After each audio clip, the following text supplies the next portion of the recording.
Audio Jungle.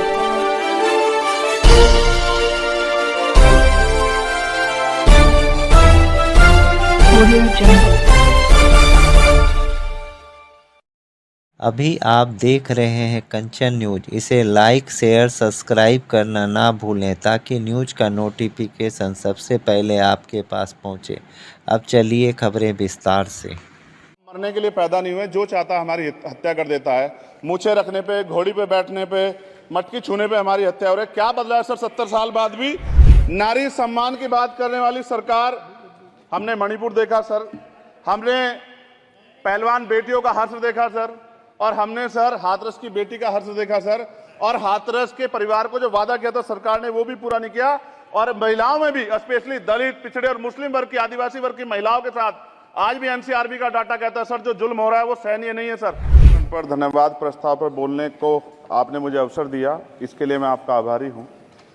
सभापति महोदय, सर्वप्रथम मैं बहुजन समाज में जन्मे सभी संतों, गुरुओं, महान पुरुषों को नमन करता हूं, जिनमें महात्मा ज्योतिबा फूले, डॉक्टर बाबा साहब अम्बेडकर और मान्यवर काशीराम साहब को मैं याद भी करता हूं। आज अपने कुल गुरु जगत गुरु सदगुरु रविदास जी महाराज को भी मैं नमन करता हूं, जिन्होंने दुनिया को लगभग 600 साल पहले बेगमपुरा शहर के रूप में दुनिया का सबसे महान लोकतांत्रिक दर्शन दिया।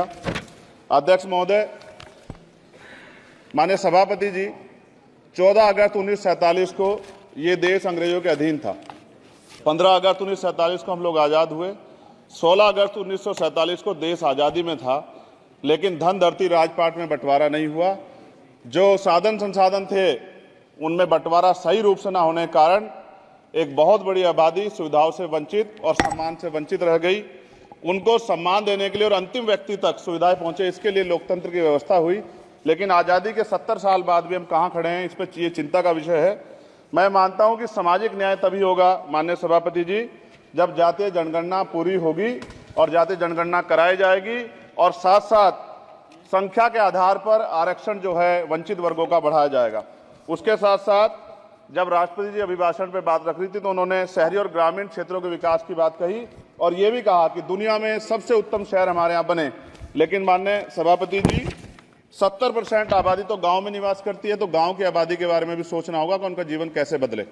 माननीय सभापति जी, उच्च शैक्षणिक संस्थानों में बहुजन समाज के जो छात्र हैं उनके साथ कास्ट एट्रोसिटी हो रही है, निरंतर उनकी हत्या हो रही है। साथ साथ जो सरकारी कर्मचारी हैं दफ्तरों में, उनके साथ भी, जो SC ST OBC और मुस्लिम और अन्य धार्मिक अल्पसंख्यक, उनके साथ भी माननीय सभापति जी जातिगत और धार्मिक जो है शोषण किया जा रहा है। इसलिए मेरी मांग भी है कि पुरानी पेंशन को भी अध्यक्ष जी बहाल किया जाए। जो कर्मचारी देश की सेवा में लगे हैं उनका भी सम्मान होना चाहिए।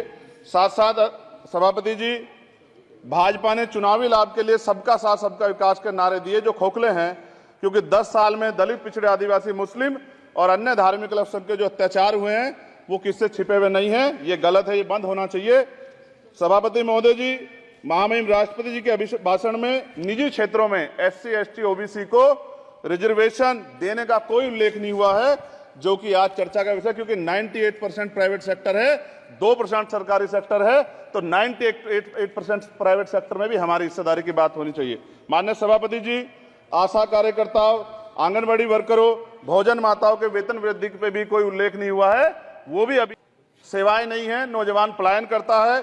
IIT, IIM, एम्स, केंद्रीय विद्यालय आदि शिक्षा में और चिकित्सा संस्थानों की स्थापना होनी चाहिए, जो कि नहीं है। और माननीय सभापति जी, मानसून सत्र आ गया है, मेरा क्षेत्र बाढ़ से बहुत प्रभावित है, इसलिए मैं आपसे आग्रह करूंगा कि वहां के लोगों को बाढ़ से निजात दिलाई जाए। माननीय सभापति जी, चीन हमें आंख दिखा रहा है और लगातार हमारे देश की सीमाओं में घुसपैठ कर रहा है, इसलिए अग्निवीर योजना को हटाकर पुनः सेना भर्ती शुरू की जाए, और साथ साथ भारत की सबसे प्राचीन व बहादुर रेजिमेंट में से एक चमार रेजिमेंट को पुनः बहाल करा जाए, ऐसा भी मेरा आपसे आग्रह है।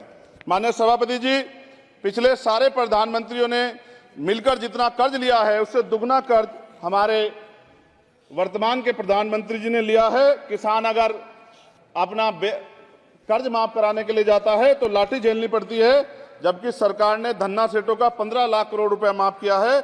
इस ओर हमें ध्यान देना पड़ेगा, हमारी आने वाली पीढ़ियों को ये कर्ज चुकाना पड़ेगा। माननीय सभापति महोदय जी, किसानों को MSP की लीगल गारंटी तथा किसानों का कर्ज माफ होना चाहिए। साथ साथ 2 अप्रैल 2018 को SC/ST के बच्चों पे बहुत बड़े पैमाने पे मुकदमे लगे थे। वो हमारी लड़ाई सही थी, ये सुप्रीम कोर्ट ने माना और बाद में सरकार ने माना। वो मुकदमे तुरंत वापस होने चाहिए। माननीय सभापति जी, प्रेस जो है उस पर भी शिकंजा कसा जा रहा है। जो पत्रकार सरकार के खिलाफ बोलता है, नौकरी से हाथ धोना पड़ता है। और सोशल मीडिया हमारा हथियार है, उस पर तरह तरह के प्रतिबंध लगाए जा रहे हैं और विरोध करने वालों को सोशल मीडिया हैंडल भी सस्पेंड करा दिए जा रहे हैं। साथ साथ सभापति जी, पेपर लीक और परीक्षाओं के कैंसिल होने से देश के नौजवानों का भविष्य खतरे में है। नीट, यूपी सिपाही भर्ती सभापति जी और 69,000 शिक्षक भर्ती में आरक्षण घोटाला हुआ है। कोई पूछने वाला नहीं, खून के आंसू रो रहे हैं बच्चे, बेरोजगारी का दंश युवा झेल रहे हैं।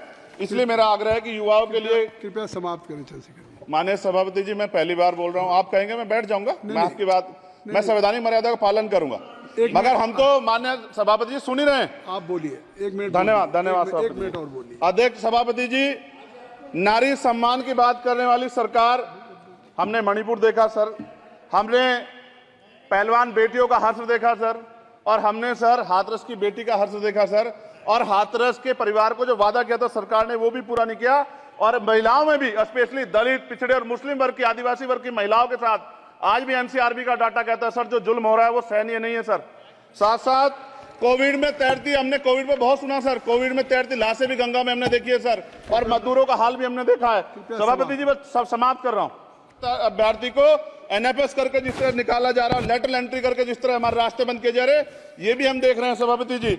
साथ साथ मेरा ये कहना है सर, ये सबका इशू है कि प्राइवेट कर्मचारी सर और सरकारी भी कई जगह पे 8 से ज्यादा घंटों से काम करते हैं और उनको जो सर उचित वेतन भी नहीं मिलता। तो न्यूनतम वेतन 20,000 रुपए तय हो और 24 घंटे की ड्यूटी। उदाहरण के तौर पे यूपी पुलिस सर बहुत पूरा काम करते हैं वो लोग। वो राज्य के विषय हैं, आप सर मैं आपके राज्य सरकार के लिए भी आपके संज्ञान में डाल रहा हूँ विषय सर। पुलिस सब जगह है सर, लेकिन सवाल ये है सर, बहुत पसीना बातें हैं, 8 घंटे की ड्यूटी और वेतन विसंगति, वोटर स्कीम से उनको जो बाहर किया जाए।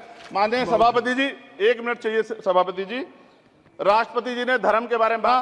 साथ साथ सभापति जी, अपनी बात को खत्म करते हुए मैं आपसे कहना चाहता हूं कि जितना देश दूसरों का है सर, इतना हमारा भी है। हम मरने के लिए पैदा नहीं हुए, जो चाहता है हमारी हत्या कर देता है। मूछे रखने पे, घोड़ी पे बैठने पे, मटकी छूने पे हमारी हत्या हो रही है। क्या बदला है सर? 70 साल बाद भी दलित, पिछड़े, मुसलमानों पे हिंसा नहीं रुक रही है सर। मेरा आपसे संरक्षण के साथ ये आग्रह है कि इन घटनाओं को रोका जाए और देश किसी की न्यू अपडेट के लिए देखते रहिए कंचन न्यूज।